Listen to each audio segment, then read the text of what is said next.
से जान निकली जा रही है। कुछ करो ना माँ।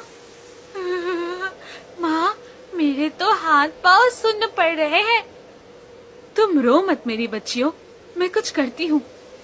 ये कहकर सुधा इधर उधर देखती है तो उसे कुछ दूरी पर एक पुरानी ट्रेन खड़ी दिखाई देती है। उधर देखो, चलो बेटा, उस पुरानी ट्रेन में जाते हैं। आज से वही हमारा घर होगा। सावित्री के बेटे अतुल की शादी कई साल पहले सुधा से हुई थी। सुधा ने 2 बेटियों आशा और निशा को जन्म दिया था।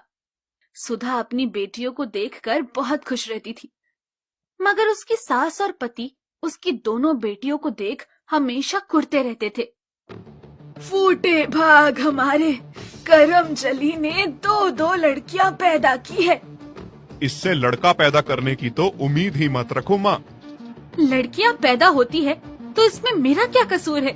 भगवान ने ही लड़कियां दी है तो इसमें मैं क्या करूं? चुप कर, जबान मत लड़ा। एक लड़का पैदा नहीं कर सकती क्या?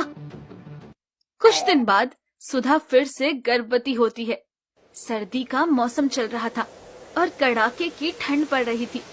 ऐसी भयंकर ठंड में बेचारी आशा और निशा फटे पुराने फ्रॉक पहने घूमती थी। दोनों बहनें सर्दी में कांपती रहती थी।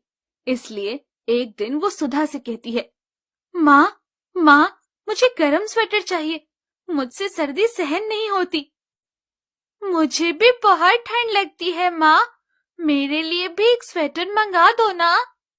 तुम चिंता ना करो बेटा, मैं आज ही तुम्हारी दादी से कहकर तुम दोनों के लिए स्वेटर मंगवा देती हूँ। सुधा डरते डरते अपनी सास से आशा और निशा के लिए गरम स्वेटर लाने की बात कहती है, मगर ये सुनते ही सावित्री अचानक से भड़क उठती है। लड़कियां ही तो हैं, लड़के थोड़े ना हैं जो उन्हें सर्दी से बचाने के लिए गरम स्वेटर पहनाऊं। मैं तो कहूँ सर्दी से मर जाए तो ही अच्छा है, सिर से बला टले। माँ जी, आप ये कैसी बातें कर रही हैं? मैं माँ हूँ उनकी। माँ है तो फिर खुद ही स्वेटर खरीद कर पहना दे इन्हें।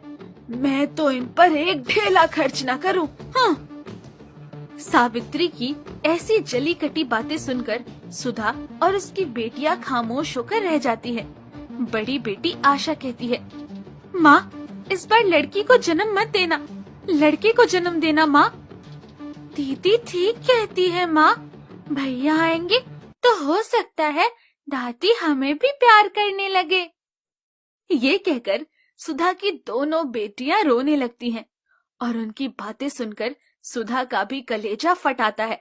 वो अपनी दोनों बेटियों को सीने से लगाते हुए कहती है, भगवान करे ऐसा ही हो मेरी बच्चियों, तुम्हें एक भाई मिल जाए।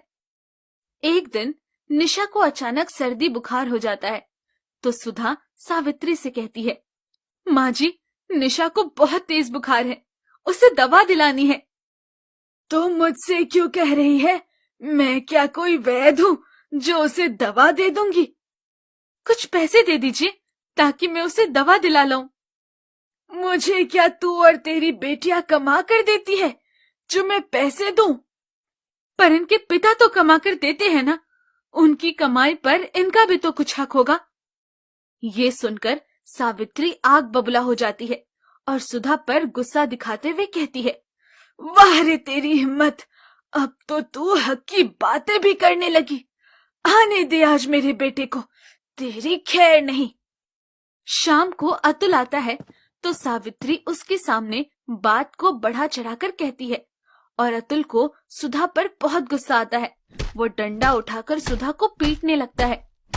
तेरी इतनी हिम्मत कि तू मेरी माँ के सामने हक की बात करेगी? आज तो मैं तेरी हड्डी पसलियां तोड़ दूंगा। मत मारिए, मुझ गर्भवती पर दया कीजिए प्लीज। उस रात अतुल सुधा की बेरहमी से पिटाई करता है तो वो सहन नहीं कर पाती। रात को अतुल और सावित्री के सो जाने पर सुधा अपनी दोनों बेटियों की उंगलियां पकड़कर घर से निकल जाती है।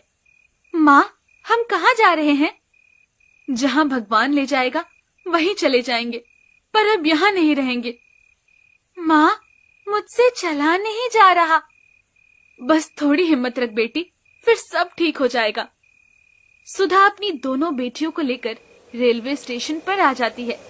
उस समय रात थी और कड़ाके की सर्दी पड़ रही थी। आशा और निशा से ठंड बर्दाश्त नहीं हो रही थी। माँ, माँ, ठंड से जान निकली जा रही है। माँ, मेरे तो हाथ पैर सुन्न पड़ रहे हैं। तुम रो मत मेरी बच्चियों, मैं कुछ करती हूँ। ये कहकर सुधा इधर उधर देखती है तो उसे एक पुरानी ट्रेन खड़ी दिखाई देती है और वो अपने परिवार को लेकर उसमें घुस जाती है।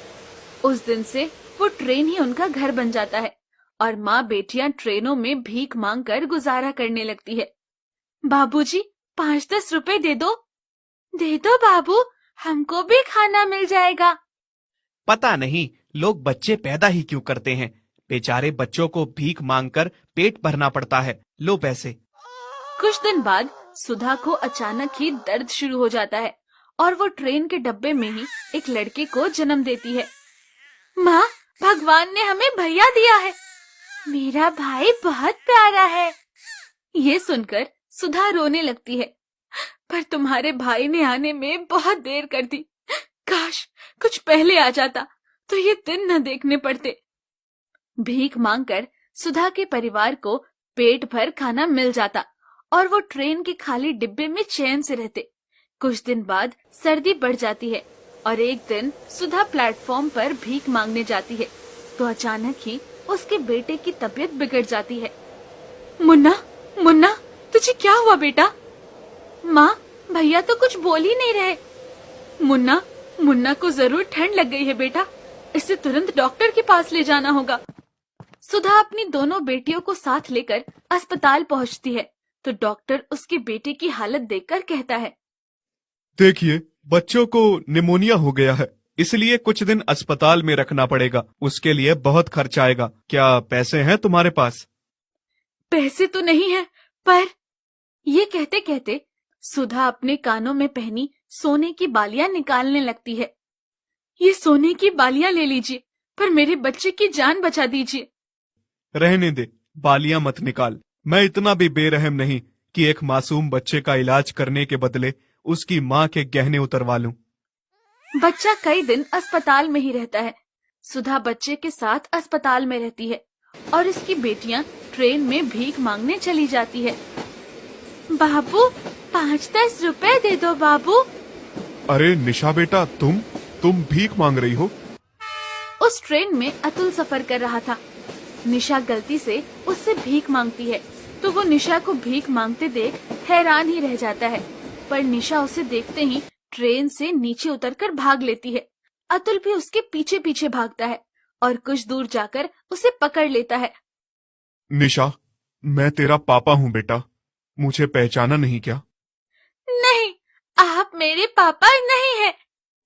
अतुल को जबरदस्ती निशा का पिता बनते देख वहाँ भीड़ जमा हो जाती है और लोग अतुल को बच्चा चोर समझ लेते हैं। आदमी तो ठीक ठाक दिखते हो, पर हो बच्चा चोर। बच्चों को उठाना चाहता है कमबख्त, शर्म नहीं आती? मैं तो कहता हूँ इसे पकड़कर पुलिस के हवाले कर दो। भाइयों, मेरा यकीन करो, मैं इसका पिता हूँ, मैं बच्चा चुराने वाला नहीं हूँ। हम कैसे मान लें कि तुम इसके पिता ही हो, हैं? वो आदमी ये कह ही रहा होता है कि तभी आशा भी वहाँ आ जाती है। ये हमारे पापा हैं, इन्हें छोड़ दो। आशा बेटी, शुक्र है भगवान का तुम समय पर आ गई। अब तो तुम सब मान गए हो ना कि मैं इनका पिता हूँ। अब चलो यहाँ से। अतुल के ये कहते ही लोग वहाँ से चले जाते हैं और वो आशा और निशा को गले लगाते हुए कहता है, बेटा, मुझे माफ कर दो, मैंने तुम सबका ख्याल नहीं रखा। बताओ, तुम्हारी माँ कहाँ है?